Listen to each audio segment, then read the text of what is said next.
Last time I talked about the physics of a bridge on a reformer. But what good is physics if it doesn't help you change how you teach for the better?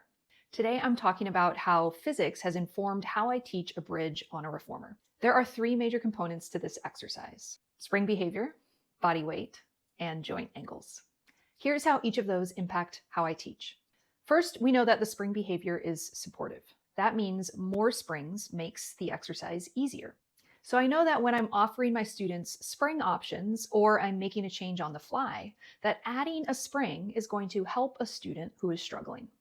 Second, body weight has an impact on how hard the exercise is because the portion of your body that you have to lift in the air presses the carriage down and out.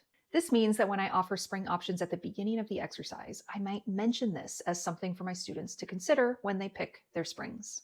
Third, joint angles. I have my students adjust their foot bar and gear bar when they're doing footwork. So this is where I try and keep their reformer settings for the rest of the class. So they're coming into the bridge with a baseline adjustment for their body. However, I know this doesn't always work. So if adjusting the springs isn't enough to get them experiencing the intent of the exercise, I know that I can change the foot bar height or even the gear bar position to get them into a more comfortable and functional position.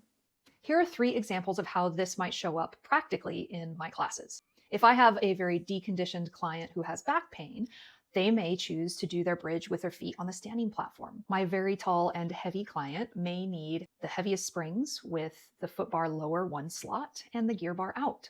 Or to progress my students, I might layer in variations and encourage them to stop at the one where they feel maxed out.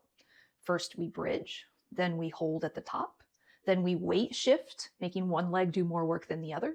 And then we might even lift one leg off the foot bar. In my classes, I prioritize time spent moving. So I don't start an exercise off by asking a bunch of questions, explaining all the theory, and giving each individual student their own settings. I take 10 seconds to explain the intent and the spring options, and then get them moving. And then I'll make adjustments on the fly. Here's my script. Change your springs for bridging. Your job is to keep the carriage closed as you lift your hips. You may feel this most in your hamstrings. The most supportive spring options are 2 reds and a green, and you might choose this if you cramp a lot. Baseline spring settings are 2 reds and a blue, and hard is 2 reds. Physics tells us that our students' body shape, size, and strength impacts how they experience the exercise.